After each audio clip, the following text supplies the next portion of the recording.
Ya les comparto la pantalla. Empezamos con los alcanos. Los alcanos son, se les llama también parafinas porque básicamente no tienen reactividad, o sea, ellos están muy estables como están y entonces es muy difícil hacerlos reaccionar con nada. Acá puse unos alcanos que tienen la misma cantidad de carbonos, son 5 carbonos, tienen cada uno de ellos, sin embargo, hay una diferencia enorme entre los puntos de ebullición y los puntos de fusión. Eso habla de varias cosas. Para poder ordenar de acuerdo al punto de ebullición, conociendo su estructura o punto de fusión, que es lo mismo, siempre estamos hablando de las fuerzas intermoleculares. A mayor cantidad de fuerzas intermoleculares, me cuesta mucho más pasar de un estado a otro una sustancia, sea de sólido a líquido o de líquido a gas. Cuanto mayor sean las fuerzas intermoleculares entre las moléculas, entonces más alto será el punto de fusión o punto de ebullición. Y todo lo contrario, cuanto las fuerzas intermoleculares sean más chicas, menos es más fácil, digamos, pasar de un estado a otro. Las fuerzas intermoleculares son fuerzas de baja energía, es decir, son fuerzas que tienen muy pocas calorías, 3, 4, 5 kilocalorías por mol, pero claro, son muchísimas, entonces es como un entramado, cuando yo quiero pasar algo a líquido o gaseoso, hay como un entramado que tengo que romper enlaces en chiquititos, pero muchos, entonces hacen que las sustancias cambien muchísimo el punto de ebullición o fusión. Las fuerzas de baja energía son 4 o 5, son las fuerzas de Debye, son las fuerzas de Kilson, las fuerzas de London, el enlace de puente de hidrógeno, y alguna más por ahí en la vuelta. Todas las moléculas, por más que no tengan polaridad, todas tienen enlaces de baja energía. Y en este caso, el punto de ebullición, digamos, están, por ejemplo, este tiene 36 grados para pasarlo al estado gaseoso, que es bastante más que cualquiera de estos.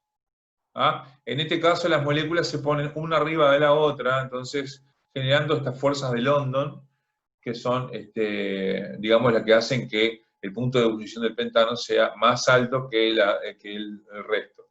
Y el neopentano es una molécula que es muy, lo que se llama estéricamente complicada, es decir, tiene una complicación estérica, es decir, de su propia forma tridimensional, que hace que otra molécula igual no pueda, digamos, ponerse encima o lograr un solapamiento para ser más compacto. Entonces, es mucho más fácil pasarlo a gaseoso por el hecho de que hay pocas fuerzas intermoleculares. Pero la propiedad química, que es lo que me interesa, aunque después volveríamos sobre este tema.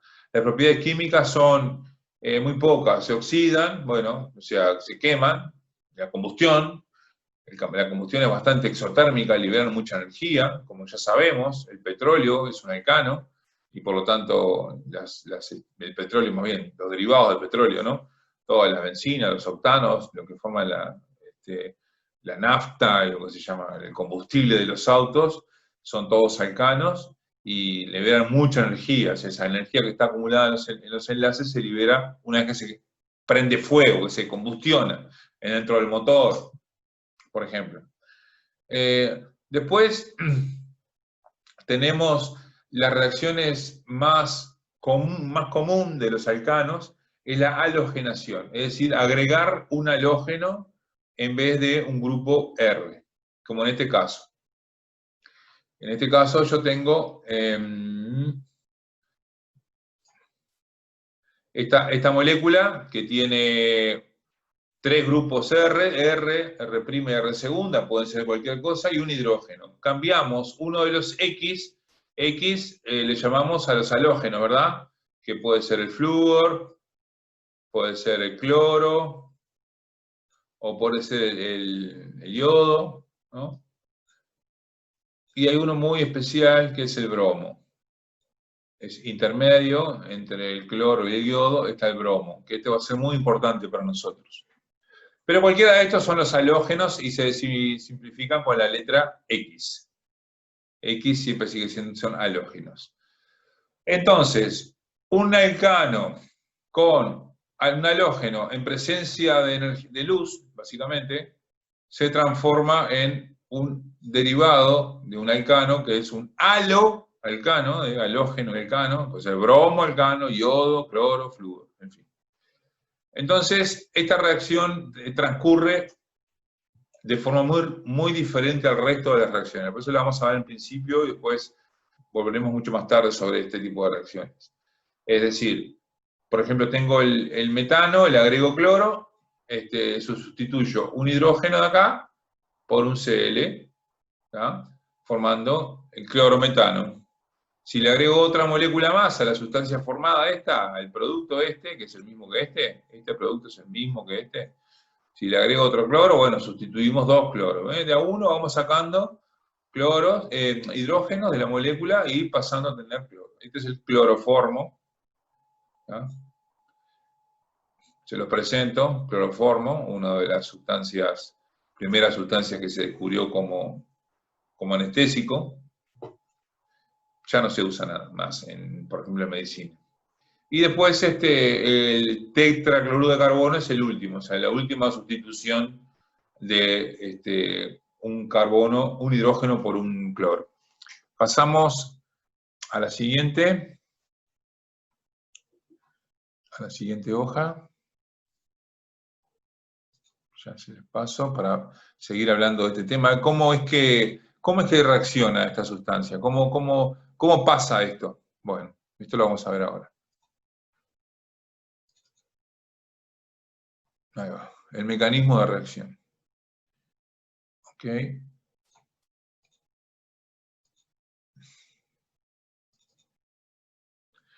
Ahí va, lo ven ahí, ¿no? Mecanismo de reacción. Bueno,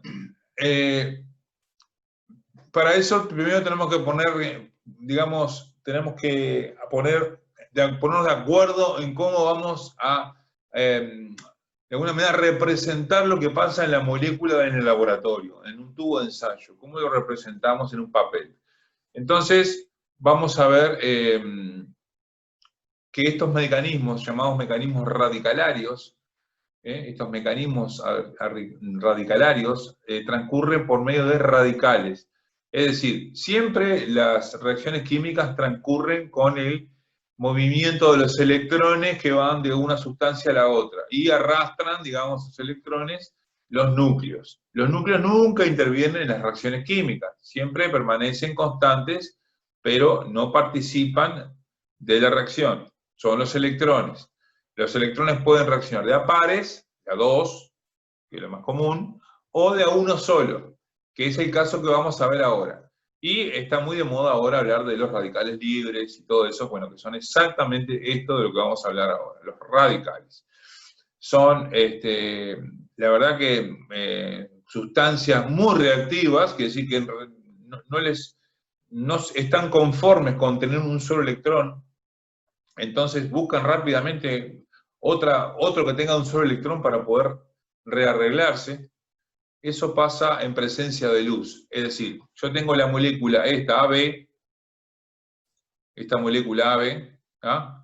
Que es lo mismo, esto es idéntico, significa los tres signos, esto es idéntico, no es de triple enlace. Significa que esta rayita que hay en el medio entre A y B son dos electrones que se comparten, ¿no? Es un enlace covalente, es decir, un electrón de A y un electrón de B estaban sueltos y de alguna manera se unen formando un enlace sigma y enlazando la molécula B, que es completamente diferente en sus propiedades químicas y físicas a A y completamente diferente a B. La molécula B es un agregado nuevo y está formado por las sustancias A y B que se juntan con estos dos enlaces. Lo primero que ocurre en una reacción de este tipo es lo que se llama la homólisis, es decir, primero ese enlace simple de dos electrones, cada rayita son dos electrones, representado así, cada electrón se va hacia su correspondiente centro nuclear. Un electrón se va para A y un electrón se va para B. Ese es lo que significa el movimiento de esta media flecha. Entonces queda A punto y B punto. A punto es el radical A y B punto es el radical B. son inestables. ¿Ah? Un ejemplo cualquiera es, por ejemplo, este, ¿no? Estos dos electrones del carbono e hidrógeno, uno va hacia el hidrógeno y el otro va hacia el carbono. Se ponen media flecha. Bueno, vamos a admitir y admitir. Bueno, bienvenida a la gente nueva que empezó ahora. Estábamos viendo mecanismo radicalario. Entonces, esos dos electrones que se separan, uno para el núcleo del carbono y otro para el núcleo de hidrógeno, se llaman radicales, y esa primera reacción de corte de ese par de electrones se llama homólisis, es decir, un rompimiento igual, homo de igual, para los dos lados, ¿no? Un carbono con un electrón y otro hidrógeno con un electrón. ¿Está? Hay una nomenclatura que tenemos que estar de acuerdo, es que las flechas indican el movimiento de electrones, ¿no? Una flecha común y corriente, ¿no? Un par de electrones. Las flechas son dos electrones.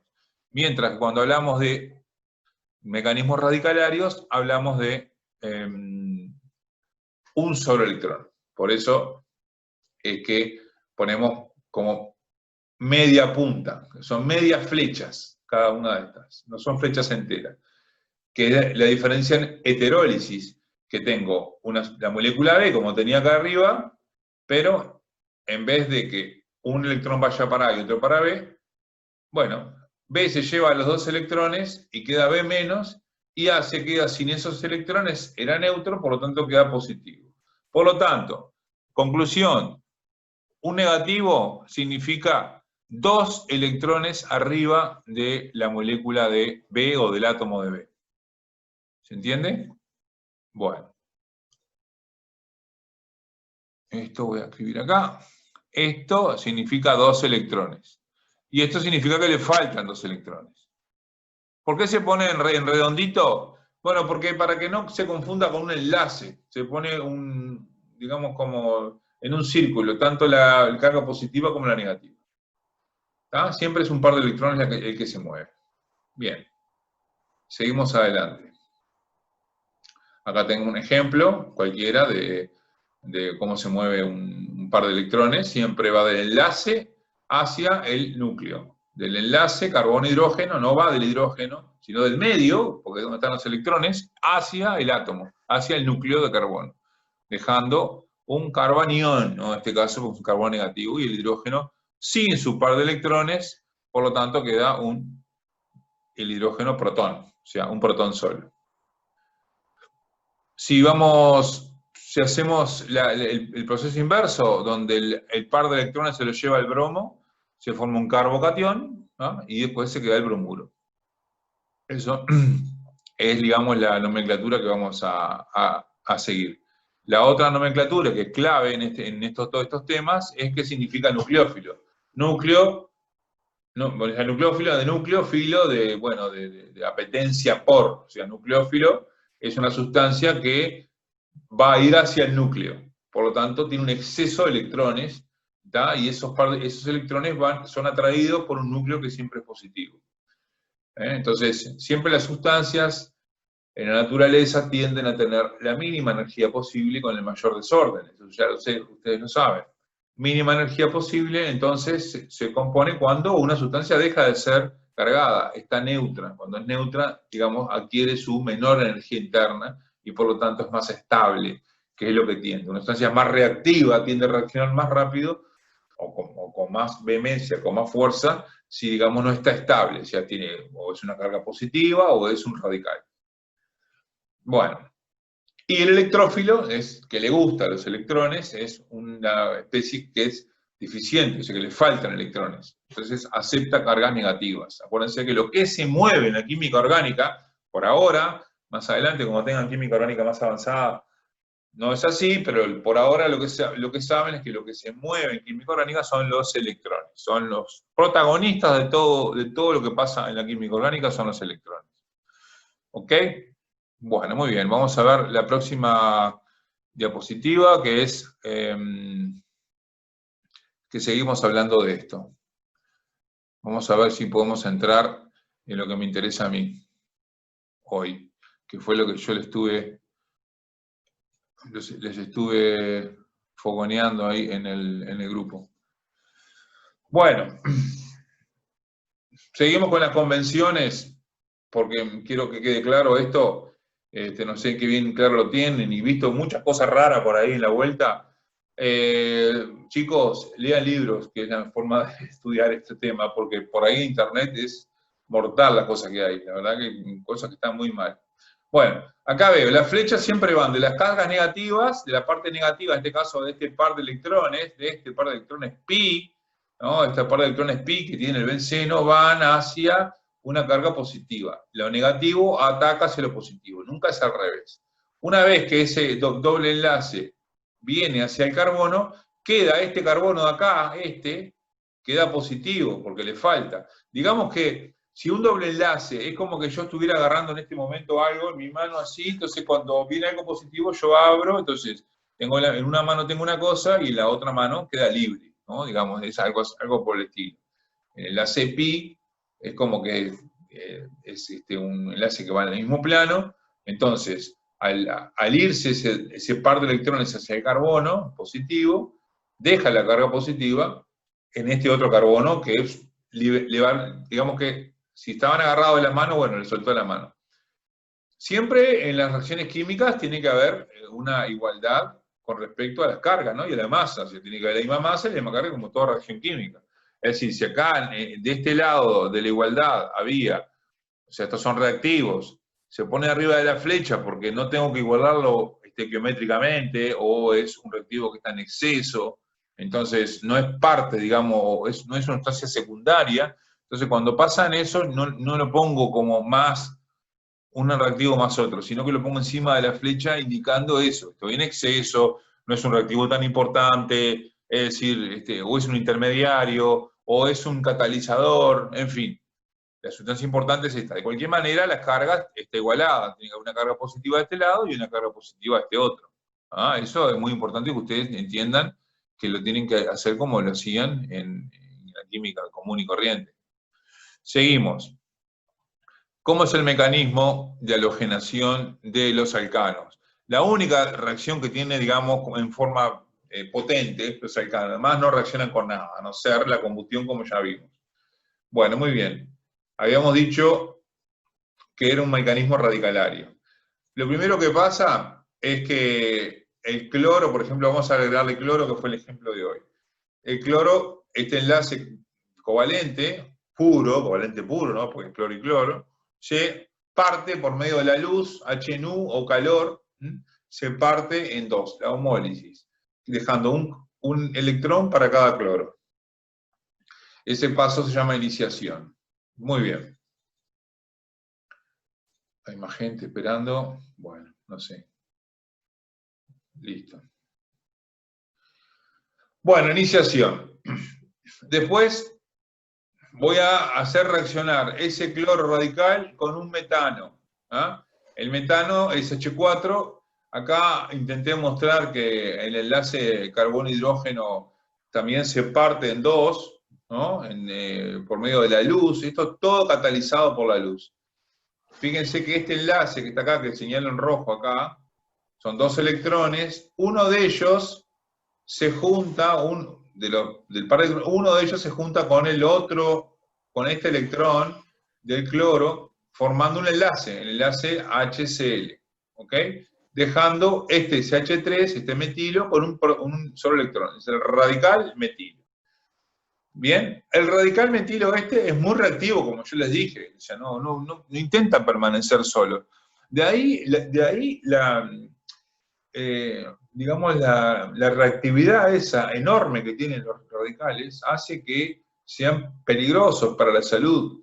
Metiéndome en un tema que no entiendo, porque no sé, pero sé que los radicales libres en el cuerpo, cuando se forman radicales libres, que son todos catalizados por luz, intentan rápidamente juntarse con alguna otra cosa, con algún otro radical, o sacar un electrón de algún lado, y no les importa nada, sea lo que sea. Entonces, ahí hay problemas, tenemos problemas médicos cuando pasan este tipo de cosas.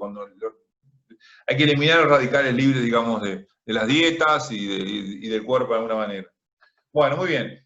Este radical metilo, entonces, vuelve a juntarse con otro cloro de estos, cloro 2, otro cloro 2 de estos más, otro reactivo más, cloro 2, formando otro radical cloro más como se había formado en un principio. O sea, usé uno para formar el radical y con el radical se formó otro y así como que empieza a propagarse, ¿no? Empieza a ser una especie de catarata, digamos, de reacción exponencial en donde los radicales empiezan a reaccionar con los radicales que haya en la vuelta, porque reaccionan electrón con electrón, acá no hay mucha afinidad en otro tipo que no sea esa. Entonces, empieza a propagarse y fíjense que se encuentran, por ejemplo, yo en el medio de reacción tengo cloro, punto, cloro, punto, también tengo metilo, punto, metilo, punto, entonces forma ese H3Cl, perfecto, el cloruro de metilo. También tengo, como tengo Cl, puedo reaccionar entre sí, y como tengo metilo, punto, reaccionan entre sí también. O sea, empiezan a recombinarse y a formarse otro tipo de sustancias distintas a las con las cuales salieron. O sea, es una reacción que no reconoce regioselectividad, que no reconoce posición funcional, nada. Es como una reacción bruta, ¿no? Brum, al barrer, todo. Todo lo que haya es cómo funciona. Bueno. Seguimos adelante. Voy a dejar de compartir para mostrarles rápidamente lo que viene. ¿Listo?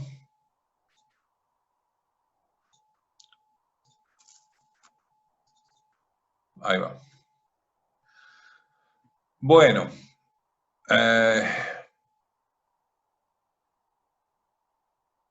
Ejemplos de las reacciones de este tipo. Y acá me importa presentar este ejemplo porque esto me habla la experiencia, la química como ciencia experimental, ¿no? ¿Qué es lo que me dice? Acá tengo una sustancia que es esta sustancia que es el 2-metilpropano, ¿verdad? 2-metilpropano. Digamos que cuando yo le pongo cloro y luz, reacciona por un lado, o digamos como que tengo 9 hidrógenos iguales, estos 9 son iguales y este hidrógeno es distinto, ¿verdad? Según la teoría, yo tendría que tener 9 veces más de esta sustancia, en donde cambié un hidrógeno por un Cl, un hidrógeno por un Cl, o que de esta otra, que tengo un solo hidrógeno de este tipo, un solo hidrógeno del tipo terciario. Entonces, la relación tiene que ser 9-1. O sea, hidrógeno unido carbono primario, 9, carbono terciario, 1. Sin embargo, la probabilidad es 2-1 y al revés de lo que yo estoy suponiendo. ¿Por qué? Porque los hidrógenos no son todos iguales. Es decir, este compuesto es muchísimo más estable de lo que yo supuse. Este compuesto es 2-1 veces más estable porque el radical que se formó cuando se produjo la reacción es mucho más estable. Un radical carbono terciario es más estable que uno secundario, que uno primario, que son como son todos estos. Por lo tanto, la reacción va a ser más propensa a tener el 2-cloro-2-metilpropano que el 1-cloro-2-metilpropano. Ese simplemente era... después veremos por qué es así, pero ahora no me importa mucho porque quiero pasar rápidamente a la otra diapositiva. Acá está.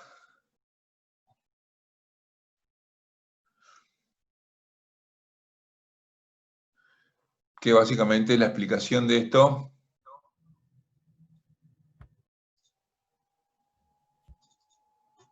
Bueno, acá estamos. Es decir, acá estoy, energía de disociación del enlace carbono-hidrógeno. ¿Cuánto me cuesta romper el enlace carbono-hidrógeno. ¿Cuánto me cuesta romper este enlace?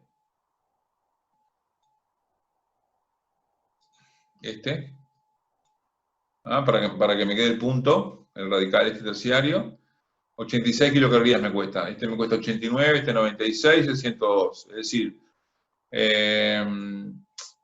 bueno, eso significa que es más fácil tener un radical terciario que un secundario, que un primario, que un metilo. Entonces, lo que me está hablando es que es mucho más estable.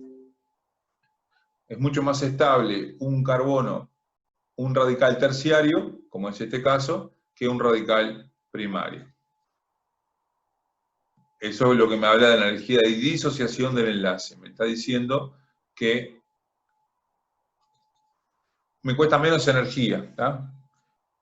Por lo tanto, la estabilidad siempre es para el terciario. De cualquier manera, en este tipo de reacciones se dan todos los productos, ¿no? Yo no dije que no se dieran los otros, pero sí, más importantes son, cuando tengo un carbono terciario, se va a halogenar ahí, en ese lugar. Se va a sustituir un hidrógeno del carbono terciario. Por supuesto que si tengo más hidrógenos, los va a sacar de todos lados en menor proporción. Bueno, ¿y qué pasa con distintos halógenos? Bueno, es más sencillo, el bromo, digamos, es mucho más lo que se llama rígido selectivo, o sea, es un 98 contra 2 del secundario con respecto al primario. Por lo tanto, digamos, si yo quisiera tener una reacción que, digamos, obtener un producto solo, ¿no?, que sea selectivo de la reacción, entonces uso el bromo. Si yo quiero un producto que no sea tan inselectivo, pero que sea más reactivo, entonces elijo el cloro. Eso es la primera reacción de los alcanos, entonces halogenación mediante un mecanismo de radicalario, una cosa diferente que ustedes capaz que nunca vieron. Pero bueno, se usa mucho y empiezan casi todas las reacciones así. Vamos a ver ahora lo que sí quería compartirles hoy, pero que...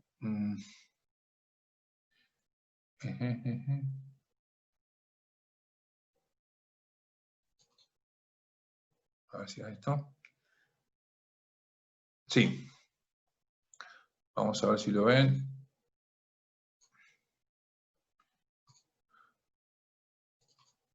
Bueno, ahí tienen un PowerPoint.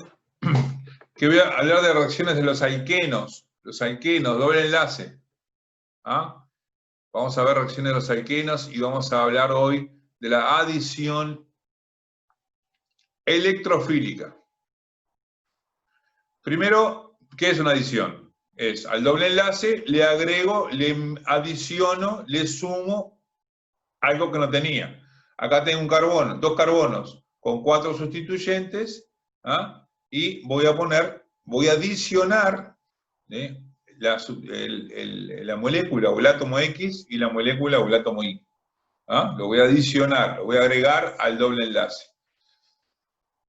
Esto que es lo que yo quiero, que es que entiendan cómo es que funciona, de qué manera, cómo puedo razonarlo.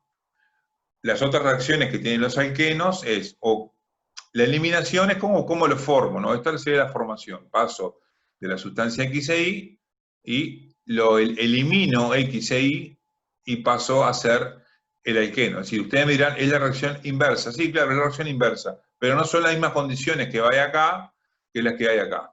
Para pasar de acá a acá es una forma y para pasar de acá a acá es otra distinta. Eso no es un equilibrio, no es una reacción que vaya y venga. Y después,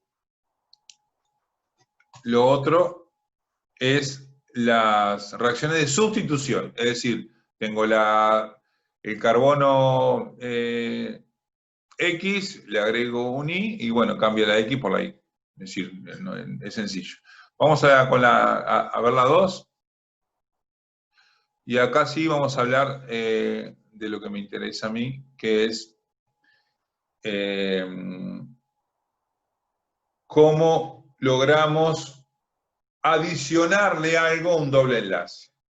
Lo primero que pasa es el ataque nucleofílico del carbono, mejor dicho, el ataque del doble enlace al hidrógeno este.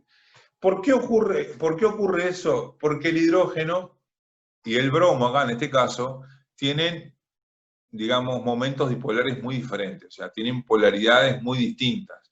El bromo se lleva casi todos los electrones del enlace estos dos electrones que están acá, estos dos electrones, los electrones están muy del lado del bromo. El bromo tiene 6 electrones y si tuviera estos dos sería muy estable porque sería, digamos, tendría el octeto junto. Entonces este hidrógeno tiene su núcleo muy desnudo con respecto a los electrones que lo rodean. Es decir, es digamos, una sustancia que está muy desprotegida de electrones y por lo tanto es muy positiva. Entonces, ahí, por eso hablamos de una adición electrofílica, porque ese hidrógeno, al estar tan positivo, digamos, se siente muy atraído por cosas que tengan una densidad electrónica alta. Es decir, núcleo del hidrógeno es un protón muy positivo, el enlace está muy dirigido hacia el bromo, los electrones están muy hacia el bromo, entonces el doble enlace que es una zona rica en electrones, digamos, ese hidrógeno se siente atraído por esos electrones. Es una electrofilia que tiene el hidrógeno por esos electrones.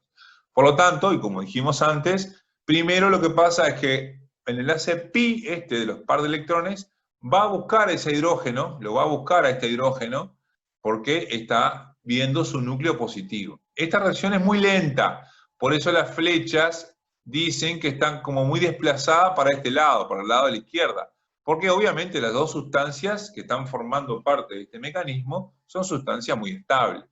Pero ¿qué pasa? Cuando le doy ciertas condiciones, que después las voy a ver, esta reacción empieza a funcionar. Es una reacción lenta, pero ¿qué ocurre? Entonces, por un lado, me deja, entonces, este par de electrones que van a buscar a este hidrógeno, se llevan al hidrógeno del bromuro de hidrógeno, se lo llevan. Por supuesto, el otro carbono, en este caso, le faltan un par de electrones y por lo tanto es positivo. Cuando faltan electrones, 2, les ponemos un más. Cuando sobran 2 electrones, les ponemos un menos. Por supuesto que el carbono no está cumpliendo con su octeto acá, cosa que lo hace bastante inestable. Un carbocatión así no le gusta estar, que quiere formar cosas negativas. Y el bromo se queda con sus 8 electrones acá contento porque está formando el octeto, pero es negativo. ¿Y qué pasa con una cosa negativa y una cosa positiva? ¡Boom! Inmediatamente se pegan. Por eso el bromo, que es negativo, tiene un par de electrones de más, si bien cumple el octeto y es estable, va a buscar ese par de electrones al núcleo de carbono, el carbocatión que quedó libre y suelto hoy cuando liberó su doble enlace. Esta reacción es rápida, por lo tanto, es una reacción que, digamos, está muy desplazada para el lado de la derecha, porque simplemente se junta una cosa positiva con una cosa negativa. Nada nuevo bajo el sol. Acá lo importante fue el ataque electrofílico del hidrógeno hacia la zona rica en electrones o densa en electrones, que es el doble enlace, formando esta sustancia. Entonces pasamos de un alqueno, adicionamos un HBr. Esto no estaba antes en la molécula, y ahora sí, tengo un hidrógeno y un bromo por otro lado. Ese bromo va a ser muy importante después para la secuencia que voy a armar. Sigo. Me queda un minuto, así que vamos a ver si en este minuto puedo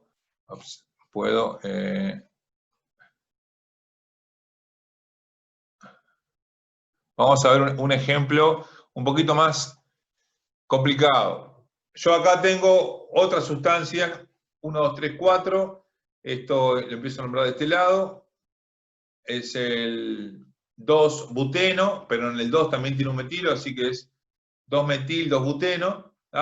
Sin embargo, acá yo tengo, digamos, 2 hidrógenos distintos, mejor dicho, 2 carbonos distintos.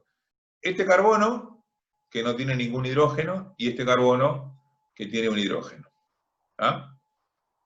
Entonces, ¿cuál va a ser el carbocatión que más se forma? Es decir, cuando yo ataque, miren acá abajo ahora, cuando yo ataque, este doble enlace ataque el hidrógeno, es lo que ya vimos, ¿qué va a quedar? ¿Va a quedar este carbocatión o este otro? Porque podemos haber elegido cualquiera de ellos, hoy cuando hicimos la explicación.